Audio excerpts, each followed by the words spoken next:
Pero bueno, sin más, hoy estamos con una nueva serie que les anunciamos y es Una Dulce Compañía. ¿Quién nos acompañó las últimas semanas? ¿Alguien estuvo? Casi la mayoría.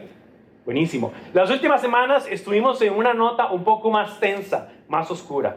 Y hablamos de la realidad, o la oscura realidad del pecado. Y vimos, en la última semana, hoy hace 8, vimos la tensión que existe para nosotros, siendo ya creyentes en Cristo Jesús. Hay una tensión todavía entre esa naturaleza de pecado que está en nosotros, que vive en nosotros, que está en este cuerpo, pero hay una sensación de libertad y de despojarnos, de alguna manera, de esa esclavitud del pecado, y es clave este otro tema, el Espíritu Santo como una dulce compañía. Si usted repasa esas enseñanzas, va a ver que casi que una es respuesta a la otra. El Espíritu Santo es el regalo del Padre para responder y para sobrevivir, para llevar la vida a pesar de la naturaleza del pecado, como nosotros como creyentes. Así que me anima un montón este tema. Por supuesto nos va a tomar 3 semanas verlo y no vamos a poder abarcar todo lo que quisiéramos. El estudio de la persona del Espíritu Santo es amplio y además, diría yo, es uno de los conceptos más complejos de articular y de comprender. Claro, estamos hablando de Dios. ¿Quién podría especificar todos los pormenores de quién es Dios y cómo Él se manifiesta y cómo el Espíritu Santo, que es Dios, como persona, tiene un carácter y un rol en nuestras vidas? Pero bueno, eso es donde vamos a comenzar hoy. Comenzamos. ¿Qué tal si oramos? Si quiere bajar su rostro o cerrar sus ojos solo para concentrarse. Y damos gracias por esta mañana y le pedimos a Dios que nos hable a través de su palabra. Papito, gracias por esta mañana. Gracias por el privilegio de estar reunidos en familia, con los que somos tus hijos, tus hijas, y recordar que esto se trata de ti, se trata de tu amor, tu misericordia y tu gracia, a la cual hoy hemos podido ser los beneficiarios de todo esto. Gracias por todo lo que dispones y pones en nuestras manos para poder reunirnos en este lugar. Oro por los niños y las profes que están con ellos, y acá hoy nosotros juntos queremos rogarte tu palabra toque nuestra mente, nuestro corazón, y nos anime, nos invite a crecer en nuestra fe, y sobre todo en este tema a ser súper sensibles, obedientes al Espíritu Santo. Así que acompáñanos no solo esta semana, pero las siguientes, en que haya entendimiento en nosotros de quién es el Espíritu Santo. Así que en el nombre de Cristo Jesús oramos. Amén y amén. Ok, ya comenzamos a leer Juan 14 y quiero que nos vayamos a ese texto. Hoy vamos a enfocarnos en el concepto del Espíritu Santo y quiero presentarles al Espíritu Santo como mucho más que un amigo, o mucho más que un buen o un mejor amigo. ¿Alguien tiene compas así que usted dice, este es mi compa de la infancia, de toda la vida? Tal vez del barrio, del colegio, de la universidad, un vecino, qué sé yo. Alguien se identifica y dice, yo tengo por lo menos 2 buenos amigos que son buenos. Están conmigo, tenemos tiempo de compartir, de animarnos, pero también ha estado conmigo en momentos tristes. Entonces quiero presentarles el Espíritu Santo como un amigo, para hacer el esfuerzo de presentarlos como una persona, que eso es lo que esencialmente es. El Espíritu Santo es una persona, de hecho la tercera persona de la Trinidad. Entonces, teniendo eso en mente y teniendo un poquito Juan 14, vamos a meternos ahora en Juan 14, pero vamos a ver del 15 al 25. ¿De acuerdo? Escogí este texto. A mí me gusta tratar de enseñar lo más que puedo desde un solo texto, porque me permite tener un mejor fundamento o base de lo que se está queriendo decir. La verdad es que si uno agarra la Biblia y la picotea por todo lado, usted de 50 versículos aislados puede decir casi cualquier cosa que quiere, y es un poco riesgoso. Pero centrarnos en un cuerpo de pensamiento o en un fundamento argumentativo nos permite pararnos de ahí, expresar, enseñar la palabra de Dios y apoyarnos de otros textos. Y este es el texto que yo he querido escoger para iniciar esta serie, y después vamos a ver también Juan 16 la siguiente semana y algunos otros textos. Ahora quiero hablarles del contexto para poder captar aún mejor, y ustedes ya leyeron un poco de esto. Juan 14 habla específicamente de Jesús en la última semana de vida con sus discípulos, y justamente aquí está en la última cena de Pascua, la fiesta sagrada de los judíos en la que Jesús es entregado. O sea, hágale contexto a esto. Jesús está aquí a horas de ser crucificado. La mayoría de los expertos hablan de que Juan 14, 15, 16, 17 pasa entre el aposento alto donde ellos tomaron la última cena, pasan por el valle del Kidrón, que está a un costado oeste de la ciudad de Jerusalén, y van camino hacia el Getsemaní. ¿Recuerdan lo que pasa en el Getsemaní? Que él está orando y está orando con sus discípulos. Entonces lo que quiero especificar con esto es que es un contexto muy tenso. Jesús está a punto de salir de cena, es su punto clímax de sufrimiento, de ser sometido a la prueba más grande, más significativa, y es ese evento sacrificial que hoy todos podemos tener conciencia plena. Y él venía anunciando esto, o sea, él anunció a sus discípulos: voy a ir a Jerusalén, me van a rechazar, me van a señalar, me van a cuestionar y me van a matar. Pero al tercer día, ¿qué les dice también? Resucitaré. Entonces él había hablado estas cosas, pero piensen cómo estaban los discípulos. Y parte de eso era lo que leímos ahora en Juan. Dice que estaban angustiados, preocupados. Yo me imagino estaban confundidos, porque Jesús tenía una forma en la que les hablaba, y aunque les hablaba las cosas como eran difíciles de entender. Si ahora nosotros decimos, sí, Él les dijo que iba a morir y iba a resucitar, pero ya nosotros estamos a este lado de la historia, ¿verdad? Es como, ay no, qué jamón. Pero para ellos es como, entonces se va, pero después no me van a ver, después sí me van a ver. Y el Padre los va a guiar, y vengan donde yo estoy, y no tengan miedo, no se angustien, y todos como no nos angustiamos.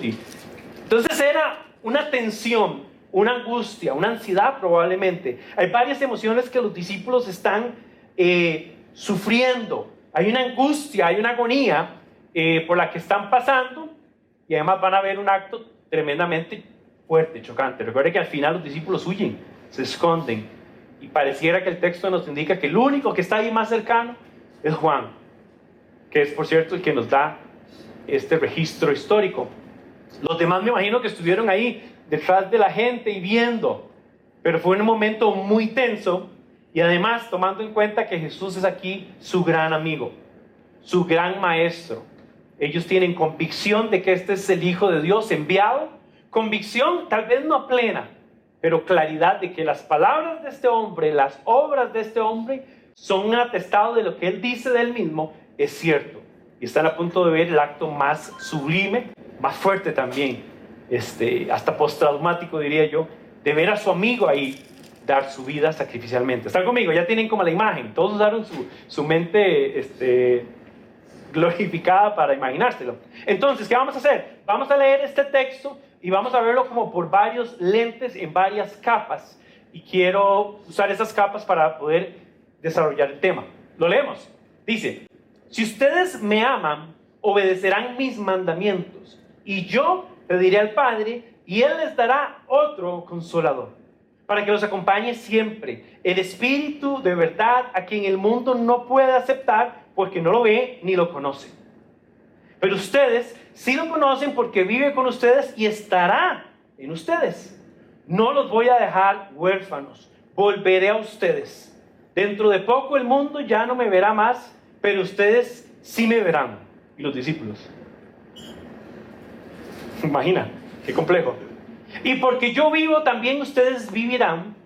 Y en aquel día ustedes se darán cuenta de que yo estoy en mi Padre, y ustedes en mí, y yo en ustedes. Hay un tema de unión, de vínculo, de comunión muy grande en el versículo 20. ¿Quién es el que me ama? La pregunta. El que hace suyos mis mandamientos y los obedece. Al que me ama, mi Padre lo amará, y yo también lo amaré y me manifestaré en él. Judas, no el Iscariote, le dijo: ¿por qué, Señor? ¿Estás dispuesto a manifestarte a nosotros y no al mundo? Buena pregunta. Además, le contestó Jesús: el que me ama obedece mi palabra, y el Padre lo amará, y vendremos, plural, a él, y haremos nuestra morada en él. Morada, ¿verdad? Ojo aquí, quiero hacer énfasis en: el que no me ama no obedece mis palabras, pero estas palabras que ustedes oyen no son mías, sino del Padre que me envió. Todo esto lo digo ahora que estoy con ustedes. Pero el Consolador, el Espíritu Santo, a quien el Padre enviará en mi nombre, les enseñará todas las cosas y les hará recordar todo lo que he dicho. Esta parte es sublime. La paz les dejo, mi paz les doy. Yo no la doy a ustedes como el mundo la da. No se angustien ni se acobarden. O sea, ya Jesús sabía que sus discípulos estaban, ¿qué va a pasar? Tengo miedo, pero él es el maestro, hay mucha tensión. Y además esa palabra está fuertísima. El maestro diciéndole, no sean cobardes. Y ellos, me repongo, ¿verdad? Mentira. Ahí vamos, ¿qué hacemos? Entonces, teniendo en cuenta el contexto, el primer lente que quiero ver, que ya está puesto ahí de alguna manera, es este énfasis en esas palabras que están gruesitas en negrita. Primero llega diciendo, y yo pediré. ¿Quién es yo? Jesús. Jesús pide ¿a quién? Al Padre. Y el Padre da. ¿A quién da? Al Consolador, que sabemos que esta es la referencia de el Espíritu Santo. Pero sigamos notando. Dice más adelante, más adelante en aquel día ustedes se darán cuenta de que yo, ¿quién? Jesús, estoy en mi Padre. Qué interesante, porque no dice que está con el Padre, sino que está en mi Padre. Y ustedes en mí y yo en ustedes. Otra vez el Hijo, otra vez el Padre. Dice, y al que me ama a mí, ¿quién es mí? Jesús. El Padre lo amará. Y después dice, yo también lo amaré y me manifestaré. Aquí hay una buena pregunta. El Padre amará, el Hijo amará, y por efecto de esto me manifestaré. ¿Cómo Jesús dice me manifestaré? Si al mismo tiempo se está despidiendo. Es más, ¿cómo al mismo tiempo está diciendo me voy a ir y voy a regresar? ¿Cómo hace uno para ir y venir? Entonces, claramente está usando una narrativa o un lenguaje donde él quiere asociar la venida del Espíritu Santo en un vínculo perfecto con el Padre, con el Hijo, y con ese que él llama Consolador. Dice, el que ama obedecerá mi palabra, y mi Padre, ¿quién es mí? Jesús, lo amará, y vendremos en plural. No el Padre, no el Hijo, pero vendremos, y esta frase probablemente es importantísima, haremos, plural, nuestra morada en Él. ¿Quiénes haremos? ¿Quiénes somos ahí nuestra morada? Padre, Hijo, gracias, Espíritu Santo. Dice, el que no ama, no obedece mis palabras, pero estas palabras que ustedes oyen no son mías, Jesús, sino que son del Padre. Interesantemente, el Padre no solo envía al Consolador, sino que dice que el Padre es el que envió al Hijo. Dice, pero el Consolador, Espíritu Santo, a quien el Padre enviará en el nombre de Jesús, Él viene y entonces nos dará paz, y habla de un poquito de lo que Él va a hacer. Todas esas palabras que marqué,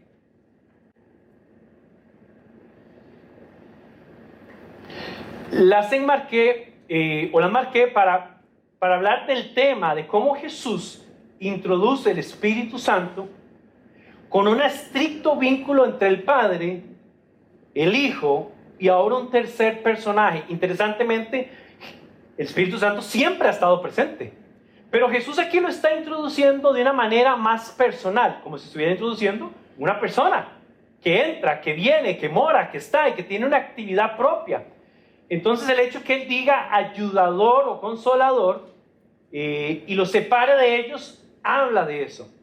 Entonces aquí definitivamente hay un tema grande con el Padre, el Hijo y el Espíritu Santo.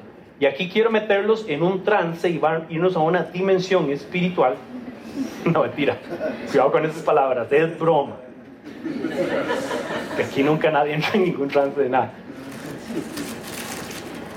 Pero aquí quiero presentar, hacer un paréntesis del texto y entonces hablar de ellos. Porque el texto nos lleva ahí. Y nos dice el Padre, el Hijo y el Espíritu. El Padre es Dios. El Hijo es Dios. Y el Espíritu es Dios. Tres distintos como personas, sí. Pero no tres distintos Dios. ¿Verdad? Entonces es el Padre, el Hijo y el Espíritu en este concepto trinitario. Aquí estamos hablando de la Trinidad. Concepto trinitario, toda la teología de la Trinidad es retadora, porque es explicar esta naturaleza de Dios como un ser todopoderoso, pero que además se nos presenta, se nos revela, se nos manifiesta con tres no distintos dioses, pero sí distintas personas de uno mismo. Ya está enredado, ¿verdad? A eso me refiero. El concepto de la Trinidad, inclusive, usted no lo encuentra en la Biblia. Vamos a ver, la palabra, perdón, la Trinidad, no lo encuentra en la Biblia. Pero el concepto está ahí y está en toda la narrativa. Entonces, el reto de explicar y hablar o estudiar de la Trinidad es poner en nuestras mentes algo que esencialmente no somos capaces de concebir del todo. ¿Sí me voy a entender? Entonces, cuando hablan de la Trinidad, hablan, por ejemplo, acerca de todas las metáforas que existen. Está la metáfora del huevo, hay uno que habla de la fruta, ¿verdad? De la manzana, de la cáscara, de la semilla, del huevo también, como en tres cosas. Hay algunos que hablan respecto al agua también, de los estados, ¿verdad? Del líquido, del sólido, no sé qué. Inclusive hay gente que hace referencia a la idea de una persona que es papá y es esposo y es jefe. Y lo cierto es que estas metáforas, aunque pueden ayudar, ojo con esto, ninguna metáfora plenamente habla del concepto y le hace justicia. Inclusive algunas metáforas más bien pueden caer en un ejercicio de lo que algunos han llamado modalismo. Y no es que Dios se pone tres máscaras, ojo aquí, que sería como que yo soy esposo, papá y hijo. Son tres roles, pero lo de Dios en la Trinidad no es Dios con tres máscaras, sino es Dios todopoderoso en tres personas, Padre, Hijo y Espíritu. Importantísimo, esto es uno solo. No son tres por separado, sino que es uno solo que se expresa, se manifiesta y se revela en Padre, Hijo y Espíritu Santo. Importantísimo. El Padre es Dios, el Hijo es Dios y el Espíritu Santo es Dios. Pero el Padre es el Hijo. No. ¿Y el Hijo es el Espíritu? No. Y el Padre no es el Espíritu. ¿Se me voy a entender? O sea, entre ellos son distintos. Y si usted dice, no entiendo, eso es exactamente lo que yo pensaba que iba a pasar. Entonces, todo bien. Muy bien con eso. Voy a mencionarles cosas muy rápidas porque obviamente esto es algo bastante grande. Por ejemplo, Génesis 1 habla de Elohim. Y Elohim es una expresión de Dios con un trasfondo, en el sentido de la palabra, plural. Ahí mismo en Génesis 1.26, en 3.22 y 11.7, habla, no solo viene la expresión Elohim, sino que en varias expresiones dice, y nosotros. Hay una parte, me parece, que dice, y lo hicimos a imagen y semejanza. Entonces hay un sentido plural también de nosotros, en la manera en que Dios viene revelándose en la historia y en la narrativa bíblica. Una forma en la que para mí, probablemente, de todas esas metáforas que les dije, que ninguna capta suficientemente el concepto en su totalidad, me encanta, por ejemplo, el bautismo de Jesús. ¿Alguien recuerda ese evento? Jesús es bautizado por Juan el Bautista en el río Jordán, y que cuando él sale, cuando él emerge del agua, dice que se escucha la voz del Padre. El Hijo está siendo bautizado, y hay un simbolismo de el Espíritu Santo, y le voy a retar a que se quede con esa imagen. Dios Padre, que además dice, ¿qué dice? Mi Hijo muy amado, en él estoy complacido. El Padre envió a su Hijo, y su Hijo no ha hecho ningún tema ministerial, no ha predicado, no ha caminado sobre las aguas, no ha hecho milagros, no ha hecho cultos, no ha hecho nada, pero el Padre está complacido. Escuche esto. Y lo señala y lo distingue y dice, de todos esos hombres, ese hombre Jesús es mi Hijo, es muy amado y estoy complacido. Y al mismo tiempo está una figura metafórica del Espíritu Santo en la paloma, que hace una distinción. Le voy a decir esto que es muy importante. Jesús es el único hombre que ha vivido y ha modelado una vida plena, llena, que esa palabra llena es un poco conflictiva, pero digamos plena en el Espíritu Santo y cómo se manifiesta en la vida del Hijo. Y a mí me encanta esa imagen porque es la forma más visual, yo soy muy visual, para mí es la forma más visual de entender el Padre, el Hijo y el Espíritu Santo señalando al Hijo. Y veo también la complicidad que tienen, veo la intención y veo cómo ellos en una armonía existen y se mueven y están. Estamos ahí más o menos con esta explicación. Voy a ponerlo un poquito más específico. O en una frase, tratando de condensar esto en una frase. Es un solo Dios, revelado, manifestado, expresado en tres personas de la misma esencia, de la misma sustancia, que desde la creación de todas las cosas preexisten, existen y subsisten desde antes de los tiempos, en el presente y por el futuro. Un solo Dios, tres personas. Anótelo por ahí y le motivo que pueda seguir estudiándolo. Pero bueno, quiero enfocarme en el Espíritu. Esta es la persona. Estamos enfocándonos en la persona del Espíritu Santo. Y parte de explicar un poquito de quién es, hay que ponerlo en el contexto, además con esto que acaba de decir la Trinidad, en varios momentos. Entonces, el Espíritu Santo en el Antiguo Testamento, de una manera muy esquemática, muy reducida, está presente y se manifiesta, claro, por todo lado, en todo momento. No permanece sobre las personas. Yo sé que puede haber algo de preguntas. Lo que significa que no permanece es que el Espíritu Santo se movió y estuvo activo durante todo este periodo, claro. Pero Él vino, visitó a una persona que Dios designó, se posó sobre esa persona, lo capacitó, lo iluminó, lo orientó para un propósito específico, y una vez que eso pasó,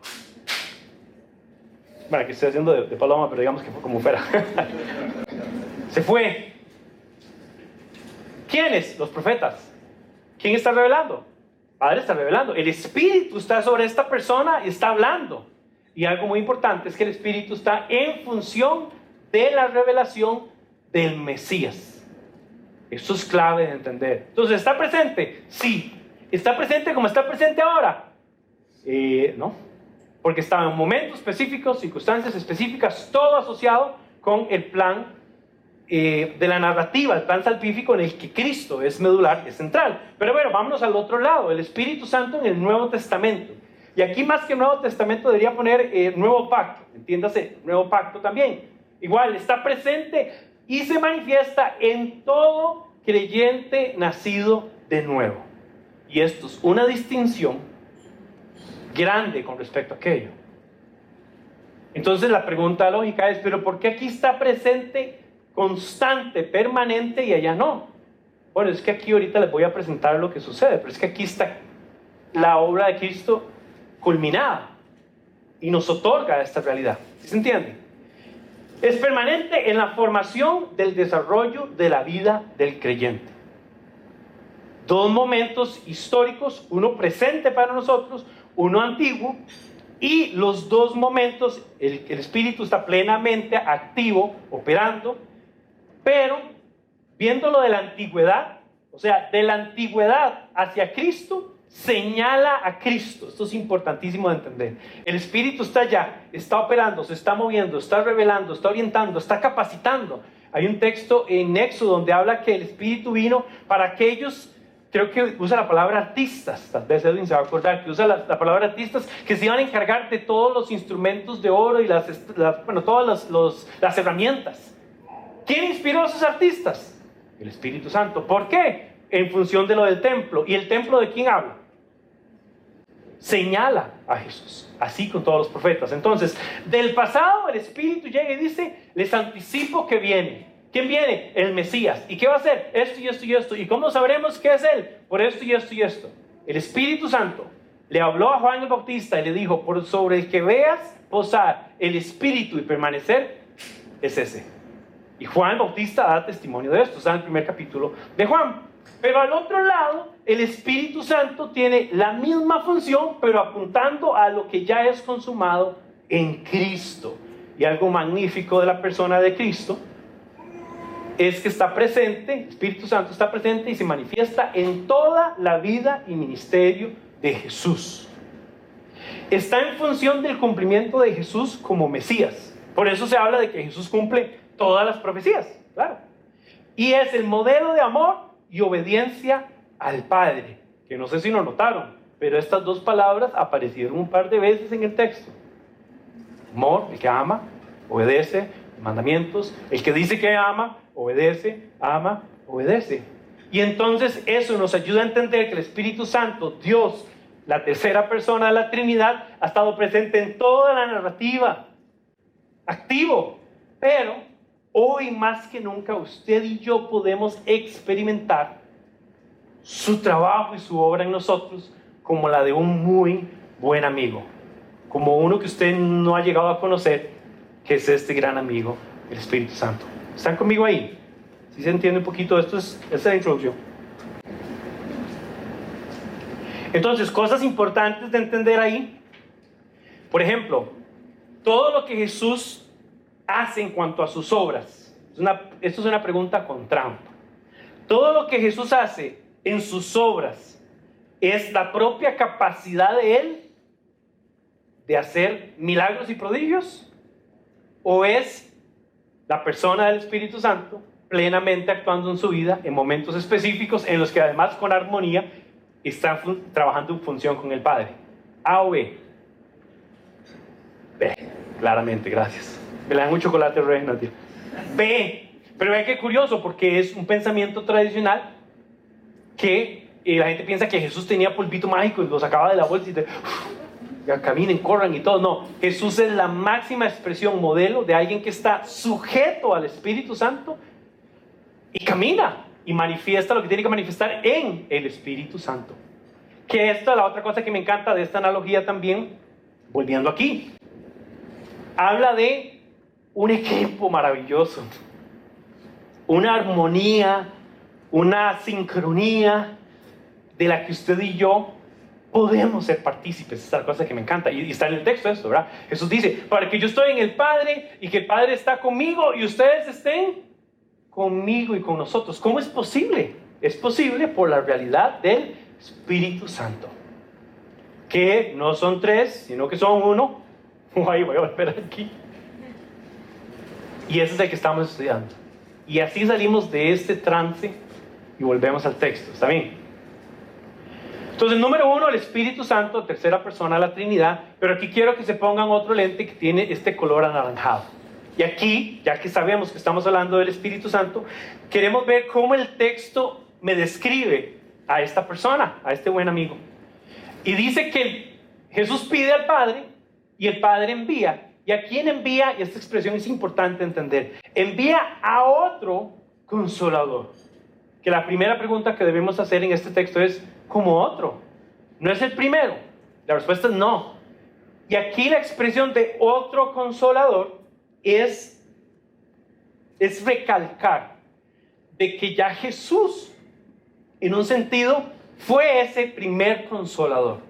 Fue ese primer gran amigo que curiosamente viene en la forma más fácil de entender, lo que es materializado, encarnado en un hombre. Ellos comen con Jesús y andan con Jesús. Ahí está Jesús y ellos lo tocan y lo ven y caminan y estuvieron con él.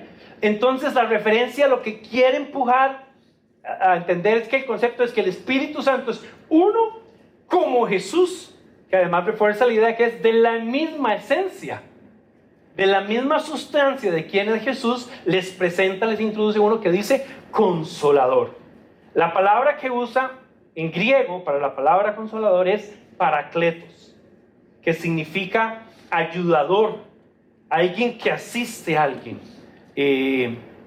Parakletos, no sé si les suena como paramédico, ¿verdad?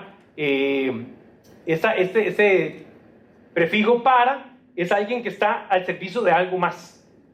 Entonces, un paramédico viene a asistirte porque te dio un palo por estar haciendo fiesta con los chicharrones. Dando un ejemplo. El Espíritu Santo es un paracleto porque es un ayudador en invitarnos en el vínculo de ahora sostener una naturaleza que proviene del Padre. Y es el ayudador. La otra palabra es ayudador, intercesor. Intercesor, porque es el que me revincula, el que me vincula con la armonía que estábamos viendo ahora del Padre, el Hijo y el Espíritu.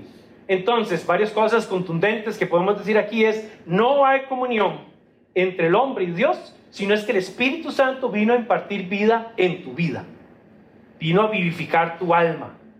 Y volvemos al concepto que hablamos en algún momento de las enseñanzas atrás, de que la naturaleza del pecado nos tiene cautivos, muertos. Y si no viene Cristo en gracia y misericordia para invitarnos, no hay chance. Y una vez que Él vivifica nuestras vidas, entonces tenemos una experiencia de vida espiritual. Hay un pasaje que dice que Dios es espíritu y solo los que lo adoran en espíritu y en verdad pueden hacerlo. Entonces el Espíritu Santo es el que nos faculta y el que intercede para tener vínculo con el Padre, y con el Hijo y con el Espíritu. ¿Están conmigo ahí? Dice que además que los acompaña siempre, y esta expresión me gusta porque, volviendo al tema de los amigos, yo tengo muy buenos amigos por mucho tiempo, gente de verdad que ha sido importante para mí, que yo digo, no sé realmente qué hubiera hecho si tal persona me hubiera ayudado, me hubiera apoyado, me hubiera animado, me hubiera dado ejemplo.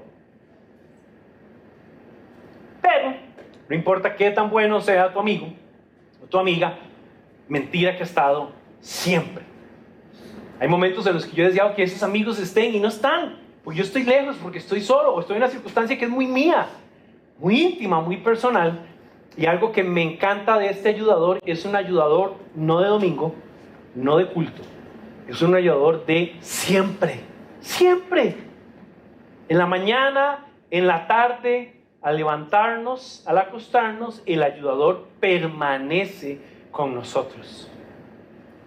Y es maravilloso que Él diga, este es otro como yo, un consolador, alguien que te anima, alguien que te acompaña, alguien que te asiste y además está siempre. ¿Alguien le quiere pedir algo más a Dios? Que diga, Dios, no, eso no es suficiente.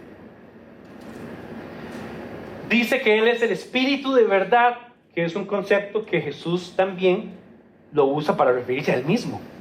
Quiere decir que hay una sincronía, y otra vez habla de la unicidad que existe entre ellos. Dice que el mundo no lo acepta, claro. El mundo no puede aceptar al Espíritu porque están rechazando al Hijo.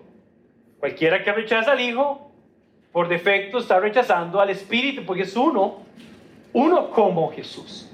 Dice que ustedes sí, porque lo ven.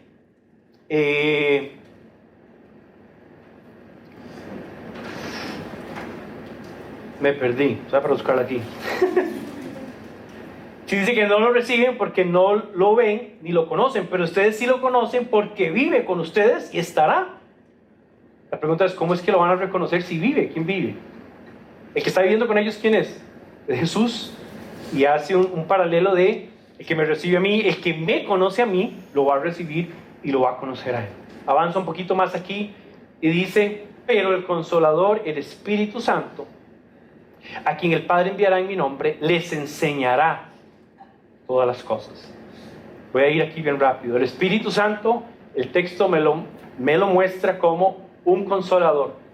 Este tema es fuertísimo porque de entrada me está diciendo la experiencia de vida no es fácil. De ser fácil, Dios no hubiera mandado un consolador, sino hubiera mandado a alguien más como de un coach de vida. No. Hubiera mandado un porrista, hubiera mandado, no sé, algo más liviano, ¿verdad? Como un asistente de contabilidad. Como, me explico, otras cosas en las que diga, yo no ocupo un consolador porque la vida es muy fácil. Pero la vida es muy fácil. No. Si algo vamos a requerir en la vida es alguien que cuando la estamos pasando feo, venga y nos consuele. ¿Qué es consolar? ¿Qué implica? Consolar a alguien. ¿Qué es consolar a alguien? Llegar a la paz y ay, ya, mañana pasa. No, eso no, ¿verdad? ¿Qué es consolar? ¿Qué tiene que pasar para que sientas que alguien te consoló? Piénselo. Un mensajito de texto. El típico, ¿verdad? Que se murió el tío del primo, de la novia, del esposo, no sé. No, sí. Vamos a poner el mensajito. Y uno jura que ese mensaje es una unción ahí de ya no sufro, ya no lloro, no nada. Es una convención social, además, o sea, sígalo haciendo. Está bien. Pero, yo no sé usted, pero a mí un mensaje tal vez trae con un sentido de alguien está pensando en mí, me está animando, ok. Pero para mí, consolar a alguien es, estoy ahí con él. No le estoy diciendo ni qué hacer ni qué no hacer, pero me estoy haciendo presente y estoy al servicio de esa persona. Y estoy también eso es un ejercicio de empatía. La empatía te obliga a pensar en qué momento de tu vida vos te sentiste así como esta persona, para que conectes con esa emoción. Por eso la gente tiene tan poca empatía, porque yo no tengo ningún interés en consolarte por la pérdida de tu papá, porque yo tengo que recordarme cuando perdí el mío. Y no, yo ya salí de ahí, ya lo superé, que lo consuele, ahí está el Espíritu Santo, ¿verdad? Entonces, el concepto de consolación es muy completo, y esencialmente lo que significa es alguien que te comprende más que nadie, y que es experto en sufrimiento y en quebranto, que ha pasado por todo, y que se acompaña y dice, aquí estoy. Y está oscurísimo, pero en la oscuridad estoy contigo, y te saco, y te acompaño, y te llevo. Y eso es ser consolados. Y dice que el Espíritu Santo es ese consolador, ese ayudador. Cuando usted y yo pensamos en esto, inclusive, se nos olvida que hay otras formas de lidiar con la tensión y el dolor y el sufrimiento. Es curioso, la manera en que el ser humano funciona es, la paso mal, no estoy tan seguro de cómo lidiar con estas emociones y esta circunstancia, y no sé cómo resolverla. Entonces, extiendo el dolor y casi que me lo embarro, como estoy sufriendo, pero quiero sufrir más, como una necesidad de ser super mártir. Y además, en lugar de caminar en consolación, camino más bien en ver qué dispositivo existe para alivianarme esto, pero no quitarlo. Entonces hay gente que por un sufrimiento, por un dolor, estableció relaciones incorrectas. Lo que le llevó ahí fue un momento de sufrimiento y un movimiento duro y triste y lo que sea, y lo resolvió con un mal sistema de consolar, de aliviar, de superar, y se involucró por aquí. ¿Alguien ha pasado? Hay gente que le fue muy mal y dijo, no, lo que yo ocupo es comprarme un carro nuevo para dejar de sufrir. Con la herencia que me dejó mi viejito, ¿verdad? Y nadie aprovecha para reclamar. El chaval murió el sábado y el lunes está donde vimos, ahí en el banco. Ya queda nombre mío, ay, qué belleza, vamos a sufrir. Que sea así, con un billete de $100. Viejo, mi querido viejo. Pero entonces está la situación, está el sufrimiento y consumo para consolarme. Hay gente que, piensa en cualquier otro tipo de adicción, cualquier cosa. Hay una circunstancia no procesada, donde no encuentro consolación, donde no salgo, postergo el sufrimiento, me embargo del sufrimiento, digo, ¿por qué a mí? ¿Alguien ha dicho por qué a mí? Todos. Todo el mundo tiene, hasta con el espejo lo practicamos. Pero estas cosas no resuelven. El licor desenfrenado, las drogas, las relaciones inadecuadas, lo que hace es vivir enmarañado en algo que nada tiene que ver con lo que el Padre nos ofrece con esta consolación. Es un ayudador y es un intercesor. Esta es la segunda matrix que quiero mostrarles ahí. Vean que está con color blanco. Estamos hablando del Espíritu Santo, tercera persona de la Trinidad. ¿Cómo nos lo presenta? ¿Y qué hace? Entonces, ¿qué hace? Y específicamente aquí hay unas palabras que me encantan. Dice que Él está para acompañarnos siempre. Dice que Él no pretende, el 18, no voy a dejarlos huérfanos. Quiere decir que hay un vínculo muy emotivo y muy emocional en cómo los discípulos eran cuidados y resguardados y protegidos por el mismo Jesús. Y Jesús está diciendo, no voy a dejarlos botados, desamparados, y usa una palabra muy linda, no voy a dejarlos huérfanos. Y hay algo que me encanta, y quiero leerlo para ustedes, Gálatas 4, 6 y 7, un pasaje para apoyar este concepto, dice, ustedes ya son hijos. ¿Cuántos aquí son hijos, hijas? Dios ha enviado a nuestros corazones el Espíritu.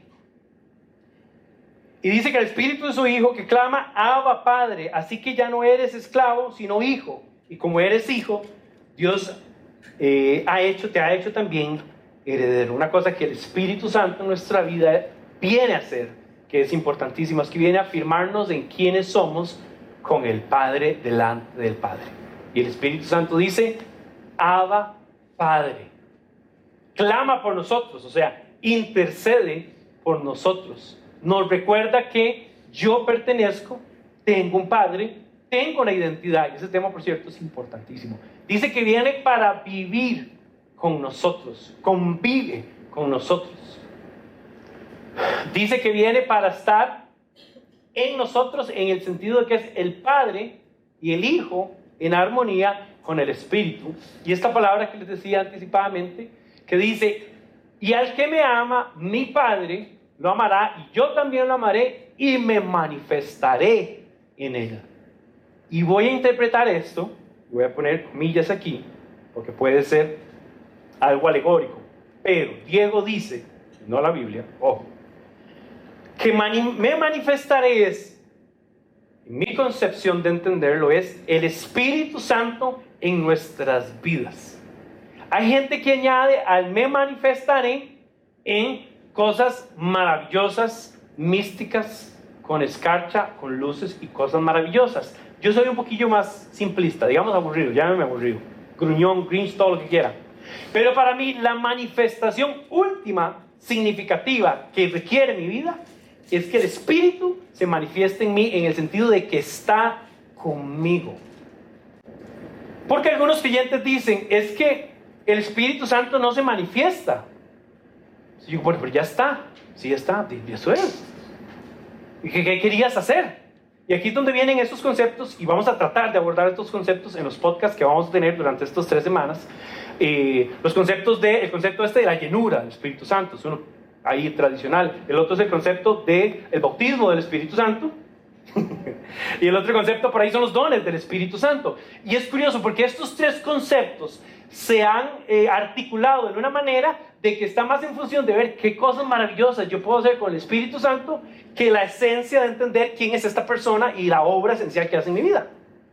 ¿Por qué? Porque a mí me sirve, me es más llamativo que en el Espíritu Santo yo camine por el agua, aunque no entienda ni comprenda la palabra de Dios ni sea capaz de enseñársela a nadie. ¿Qué es más llamativo?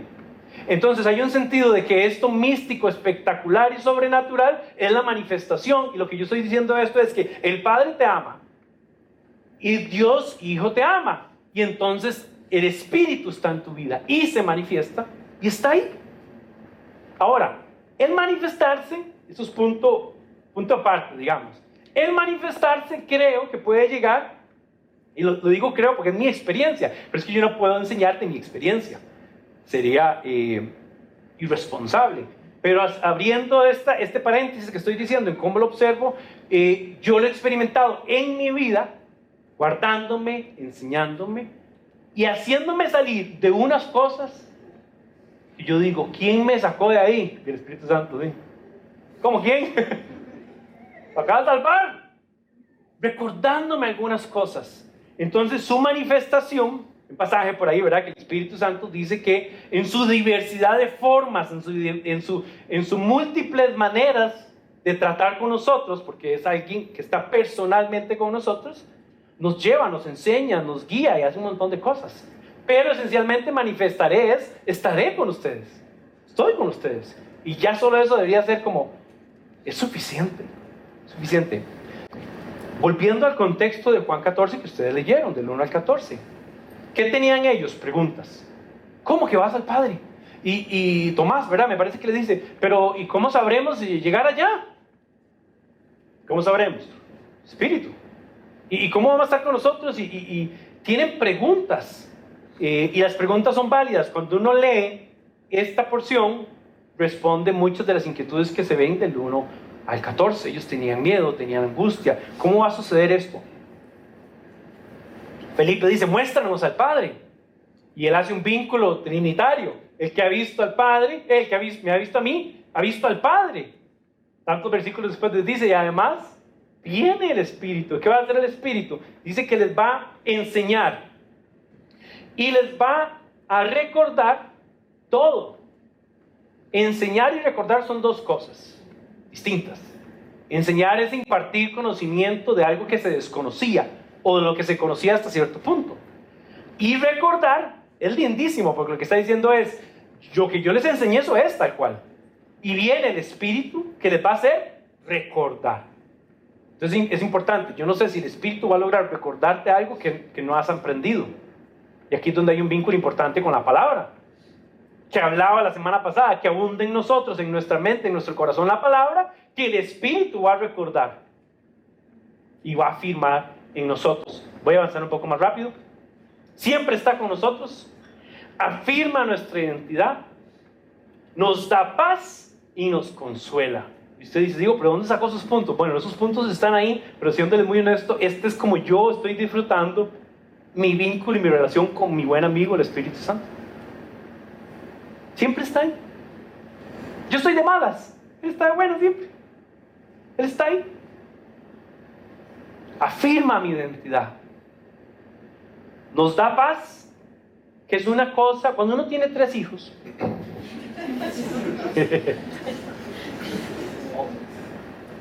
Hombres, yo tengo un valor muy profundo por la paz. Ahora. Sí, pero ahora por la paz mundial, la paz de todos. No, pero para mí el concepto esencial de la paz, del bienestar, de la tranquilidad, de la confianza es significativo. Y quien trae eso a mi vida es Él. Cuando yo he buscado mi paz, hago unos mamarrachos indecentes. Porque pienso que mis inversiones son paz, o mis ahorros, el seguro de vida. Y hay un montón de cosas que parecieran que son mi paz. Y en un sentido es como, sí, claro, esa es la paz del mundo. Esa es la paz que puedes pagar, pero esta paz, ¿cómo puedes pagarla? Y una cosa linda de esta línea específicamente, que creo que en algún momento lo conté, la paz les dejo, mi paz les doy, es una referencia de Pax. Los romanos tenían un ejercicio judicial civil muy desarrollado, y entre esos tenían los impuestos. Y había un impuesto que era obligatorio para todos los que vivían en provincia romana, de que entonces tenían que pagar por la Pax. El concepto es importante, la Pax romana. Entonces Jesús, entre todo lo que está diciendo, también está diciendo, no es esa paz por la que estás pagando un tributo al rey. Es una paz que viene por un costo. Denle unas horas. Está Jesús aquí. Sigue caminando al Kidrón. Denle 3 horas y le digo cuál paz y al precio de qué viene esa paz. No se angustien ni se acobarden. Y otro lente aquí en color verde, que este tiene que ver muy con nosotros. Claro, estamos hablando del Espíritu Santo, me lo presenta como este tremendo amigo, tiene la capacidad de darnos esto, y en el texto está, y no lo iba a poner, pero es que hay que ponerlo, porque enfatiza demasiado en 2 conceptos grandes. Si ustedes, ¿quiénes son ustedes? Los discípulos. Me aman, obedecen mis mandamientos. Aquí Jesús está hablando de mis, ¿verdad? Más adelante dice, habla de vínculo, pero si ustedes lo conocen, dice, ¿quién es? Es una pregunta retórica. ¿Quién es el que me ama? El que hace suyos mis mandamientos y los obedece.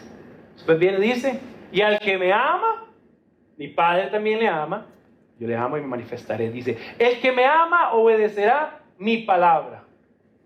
Y mi Padre lo amará y vendremos y haremos morada en él. Dice, el que no ama, dice, si no quedó claro por lo positivo, les digo también por lo negativo. Pero ¿y qué pasa con el que no ama? El que no ama no obedece mis palabras.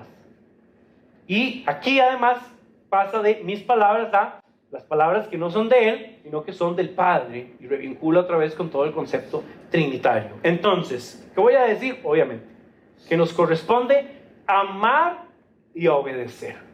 Le voy a decir esto así de entrada. Esta es la conclusión de la última enseñanza. No le digan a JP que yo se las tiré para que él piensa que lo tiró él, pero ahí no está. No, esto viene más adelante en el texto, pero quien no está dispuesto a amar y a obedecer, no experimenta esto en su vida, rechaza a este amigo y chao con la palomita y todo. ¿Por qué? Porque parece, obviamente es una conducta de rechazo.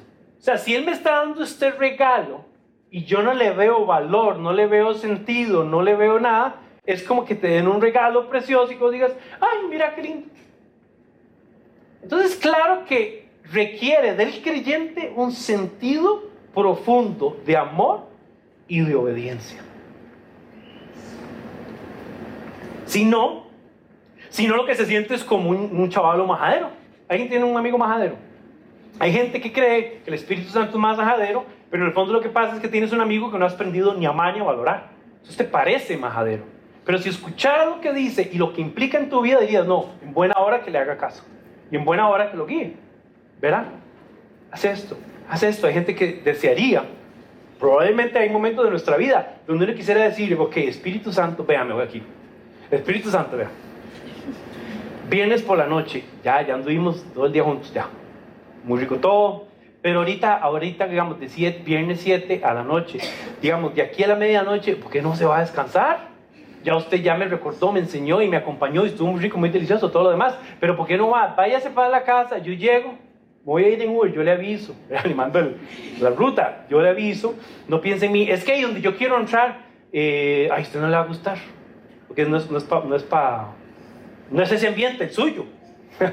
¿Me entiende? Entonces la gente quiere vivir en una dicotomía donde quédese usted un rato aquí.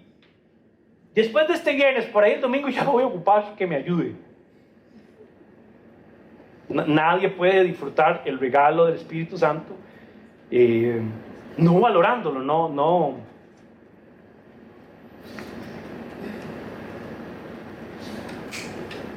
Ok, entonces, quiero cerrar con esto.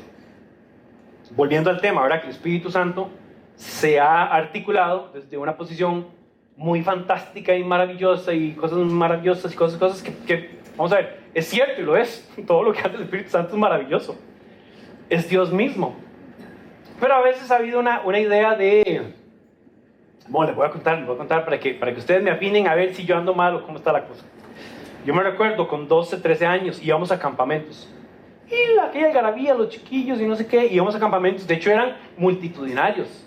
Yo me recuerdo un campamento en la zona sur donde habían como 500 personas. Y acampábamos, y había un río y todo, era una loquera, muy chido. Pero, hay un pero en la historia, pero en aquel momento había una tendencia en los que predicaban, los que enseñaban, en generar demasiada expectativa. Y esta noche va a pasar algo fantástico. Claro, uno con 12, con 13 está... ¿verdad? Y uno puede entender la intención de generar algún sentido de expectativa. Eso está muy bien, no me malentiendan. Pero entonces por ahí una frase, y la digo porque genuinamente yo luché con esto. Hasta que después dejé de luchar con esto y fue claro para mí. Pero yo me recuerdo esta frase que decía, hoy el Espíritu Santo se va a desatar. Y yo, qué lo que era. Tíremelo ahí, a ver cómo lo agarra en el aire, ¿no? Y entonces, ahora, cuando yo me convertí, con 12 años, entonces esas cosas usted no las cuestiona. Por eso es importante que quien enseña a los niños y a los jóvenes tenga una enseñanza certera, porque uno de entrada no lo cuestiona. Y yo 12 años, desaten el Espíritu Santo de él, suéltelo, pobrecito. 14, 15, 16, 17. Como a los 16, 17, yo comienzo a estudiar la vida de Jesús con unos buenos amigos y con unos mentores, que por cierto estuvo aquí la semana pasada uno de ellos. Y yo comienzo a entender, y yo entre lo que estoy entendiendo y los que estoy captando, yo ya sabía muchas cosas de la Biblia, se tenía el rato y realmente me gustaba leer y estaba muy activo y todo lo demás. Y entonces yo decía, ¿saben toque? Ya conectando, ¿quién amarró al Espíritu Santo? ¿Y en qué momento? O sea... Y casi que la pregunta se responde sola, es como, no, ¿quién podría amarrar el Espíritu Santo? Y si alguien lo amarró, ¿quién podría desatarlo? Entonces digo todo esto porque tenemos que ir al texto para repensar y rearticular algunas cosas, porque el Espíritu Santo está sueltítico, siempre ha estado, siempre ha operado, desde la existencia de todas las cosas, en la antigüedad, hoy y por siempre. Y nadie lo puede ni limitar, ni cortar, ni amarrar, ni decirle a uno que le llene poco, que le llene poco. Aquí nunca vas a ser medido y qué tan lleno sos. Es otro concepto, ¿verdad? Venga, para llenar un poquito más le hace falta. ¿Cómo? ¿Por qué? Vamos a hablar de esas cosas durante esta. Pero entonces quiero enfatizar en esto, porque me parece una pregunta más íntegra y por lo menos más realista de hacerse cada una. Yo no se la voy a hacer a usted, yo tengo que hacérmela a mí mismo. ¿Qué tan conscientes? Conciencia tiene que ver con conocimiento de lo revelado. Con lo que yo compartí hoy, o que usted no supiera antes, ya está echado a perder. Que tiene que tomar que hay una conciencia de lo de hoy. ¿Qué tan conscientes? ¿Qué tan sensibles en el sentido de permitirme o permitirle a él el lugar que corresponde y el tono que corresponde en mi vida? Y por último, ¿qué tan obedientes estamos siendo al Espíritu? ¿Por qué? Porque la gente a veces ha dado a entender que hay factores externos que inciden en que el Espíritu se mueva y que no sé qué. No. El único factor es uno, es interno. Y tiene que ver con la conciencia que tienes del Espíritu Santo y la sensibilidad que tienes al Espíritu Santo y la obediencia que tienes al Espíritu Santo. No hay lugares donde se mueva más o se mueve menos. Lo que pasa es que usted y yo no somos tan obedientes, no somos tan sensibles. Estamos más atentos a otras cosas. Ay, es que a mí el Espíritu Santo no me habla. Probablemente te grita.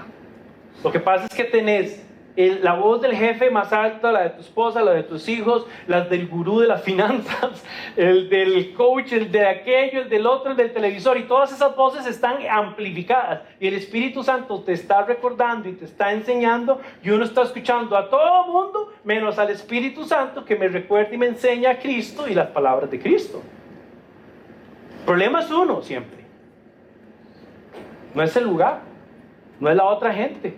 Mi gran reto, con esto cierro, es que durante estas semanas enfaticemos mucho en estos conceptos. Ojalá podamos conversar más. Habrán 1000 preguntas, yo lo sé, pero que salgamos con una sensación de ser más conscientes, más sensibles, más obedientes a este que es mucho más que un buen amigo.